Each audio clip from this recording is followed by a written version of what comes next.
A priori, faire du jambon issu du terroir de Bayonne, c'est tout sauf simple. Car pour ceux qui le fabriquent, cela exige de respecter un processus de fabrication très exigeant. Un processus qui rend le produit goûteux et unique en son genre. Pour le comprendre, nous partons à l'extrême sud-ouest de la France. Direction Bayonne, au bord de l'Atlantique, au pied des Pyrénées. Une ville tranquille, de 45 000 habitants, réputée pour ses fêtes estivales, mais aussi et surtout pour sa charcuterie.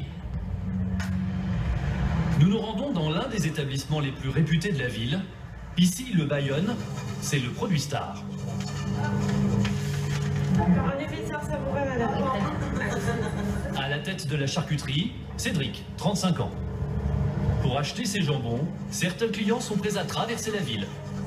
Jambon Bayonne, quand vous voulez chercher ici, parce qu'on arrive à conseiller de venir ici. Voilà, c'est la bonne adresse. Si le jambon de Cédric a si bonne réputation, c'est que sa production est une affaire de famille. C'est son grand-père qui a fondé la charcuterie il y a plus de 60 ans. On y travaillait déjà la viande des cochons de la région. Lui et ses employés exploitaient toute la bête, bien sûr, mais ils travaillaient particulièrement la partie la plus noble, le jambon. On a pareil, là c'est la phase du salage des jambons. Donc là il y a mon grand-père. Et voilà, tout le monde met la main à la pâte et on voit à l'époque il est séché directement au-dessus. 60 ans plus tard, il a conservé la tradition. Il continue de les faire sécher sur sa mezzanine, au-dessus du présentoir. Des dizaines de bons gros jambons de Bayonne, classés en fonction de leur temps d'affinage. Cette rangée-ci, 11 mois. Celle-là, 18. Plus ils sont conservés longtemps, plus ils sont secs. Et plus ils sont chers. Comptez 35 € le kilo pour un jambon d'1 an et plus de 40 € pour un jambon de 18 mois. Et si Cédric est si sûr de la qualité de ses jambons, c'est qu'il choisit lui-même ses cochons. Car il faut savoir que la qualité d'un cochon dépend de la manière dont il a été élevé. Alors Cédric ne travaille qu'avec une dizaine de fournisseurs, triés sur le volet. Et vous allez voir comment ces éleveurs réussissent à lui assurer une viande de qualité. Nous partons à quelques kilomètres seulement au nord de Bayonne, dans un des élevages les plus réputés de la région. 200 hectares entre Clairières et Châtaignier. Ici, une cinquantaine de cochons basques sont élevés en liberté. À la tête de l'exploitation, Marcel Saint-Jean, un ancien charcutier. Marcel se fait un point d'honneur à produire la meilleure viande possible. Et pour cela, il a sa technique. Son exploitation, c'est un peu le 4 étoiles de l'élevage de porc. Un mot d'ordre, ici, pas de stress pour le cochon.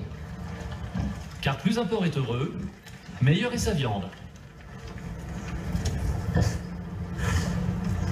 Quand les cochons ne sont pas fragiles, mais il ne faut pas les contrarier surtout. S'ils veulent rentrer, ils rentrent. S'ils veulent rester dehors, ils restent dehors. S'ils veulent dormir là-dedans, ils dorment là. Ils font ce qu'ils veulent. C'est une liberté. Cette liberté de mouvement permet aux cochons de grandir à leur rythme. Et c'est précisément ce qui leur donne une viande charnue. Mais pour qu'elle soit aussi savoureuse, il faut encore que les porcs aient une nourriture saine. Là encore, c'est le 4 étoiles pour les cochons, pâturage naturel et complément en céréales bio. Des céréales, du blé, du sang, du maïs, sans OGM. Ce matin, Marcel reçoit une visite importante. Celle de Cédric, le charcutier de Bayonne. C'est l'un de ses meilleurs clients.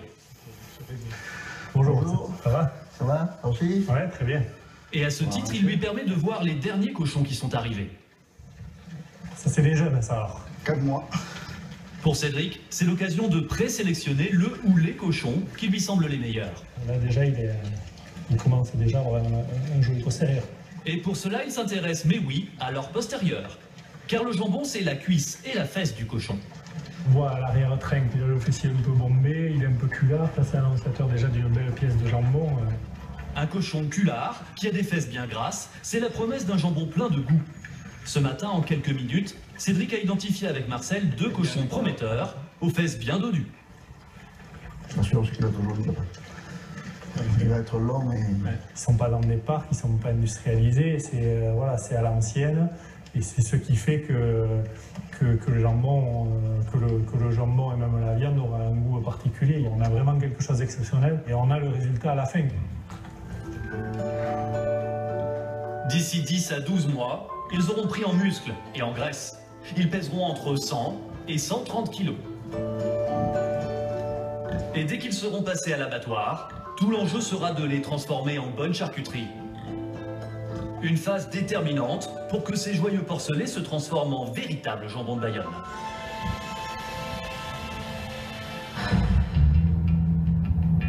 Pour cela, les jambons vont être salés et stockés selon un savoir-faire particulier.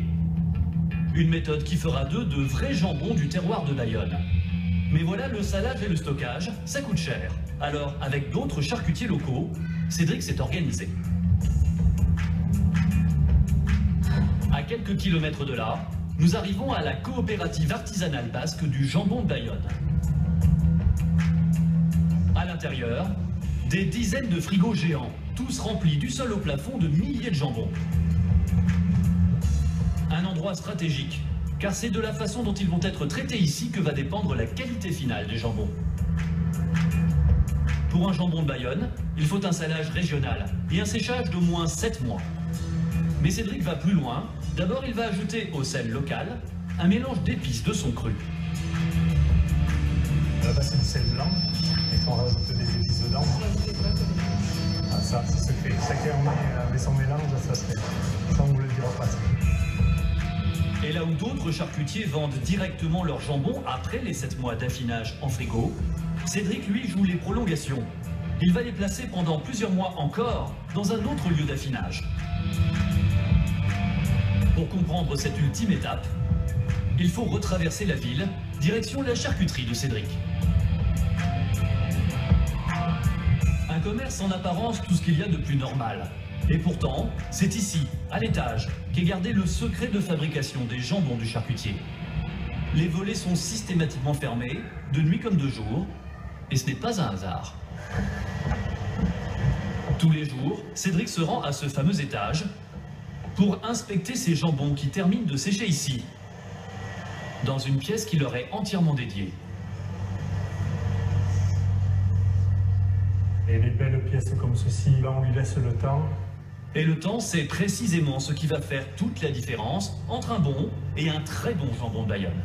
D'un simple toucher, Cédric est capable d'estimer la qualité que donnera la pièce. Alors celui-là a l'appellation jambon de Bayonne, sauf qu'il a que 9 mois.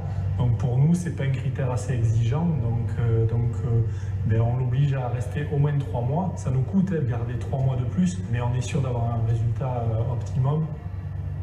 Un séchage optimal qui tient à un détail, une fenêtre ouverte et un courant d'air qui n'a l'air de rien, mais qui change tout. C'est le Föhn, un vent fort, sec et chaud, venu d'Espagne, qui va achever de sécher en douceur les jambons de Bayonne. C'est ça l'ultime secret de fabrication de Cédric. C'est le moment où le jambon va prendre sa personnalité, quoi. Parce que c'est là où la viande va commencer à se rétracter, à se contracter, à vivre. C'est pour cela que Cédric laisse ses jambons sécher 3 mois de plus, et parfois même 1 an de plus, pour qu'ils finissent de mûrir, à leur rythme. C'est des jambons 100% terroir. Voilà donc comment Cédric fabrique son jambon. Il va pouvoir afficher dans sa vitrine la fameuse croix basque, l'emblème de la région. Une croix qui symbolise l'appellation jambon de Bayonne, avec écrit en dessous en tout petit, indication géographique protégée, communément appelée IGP. Seulement voilà. Pour le savoir, nous sommes retournés à Bayonne, dans la charcuterie de Cédric. Pour comprendre comment il s'y prend pour distinguer les différentes qualités de jambon, nous lui présentons, à gauche, 2 tranches de jambon industriel. Ils sont pas moches, il n'y a pas de problème, ils sont sûrement mangeables, mais après on ne cherche pas le même produit, quoi. Selon Cédric, pour choisir un jambon de Bayonne au terroir plus prononcé, il faut regarder avant tout sa couleur. Un jambon longtemps affiné est plutôt sombre, alors qu'un jambon industriel est en général plus clair.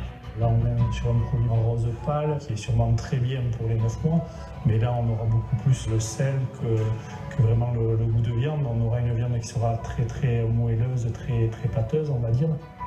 À droite, le jambon de Bayonne de 20 mois d'affinage. Il est effectivement plutôt sombre. Et après, plus on va avancer dans l'affinage, plus on va avoir un goût de sel qui sera moins prononcé, une texture de viande plus dure, plus consistante. Et ici, il y a un bon compromis entre la texture, la couleur de la viande et le goût qui sera assez prononcé en dernier. C'est donc la couleur qui permet de débusquer le jambon de Bayonne le plus affiné parmi les dizaines de références présentes dans les rayons de nos grandes surfaces. Il faut dire que grâce à sa zone géographique protégée, le jambon de Bayonne a réussi à s'imposer comme l'une des marques de terroir les plus réputées de France. Mais que se passe-t-il pour les produits du terroir qui ne bénéficient pas d'appellation protégée? Comment résistent-ils à la concurrence? Vous allez voir qu'ils font l'objet d'une guerre sans merci entre producteurs. Une guerre dans laquelle, parfois, le terroir n'a plus de terroir que le nom.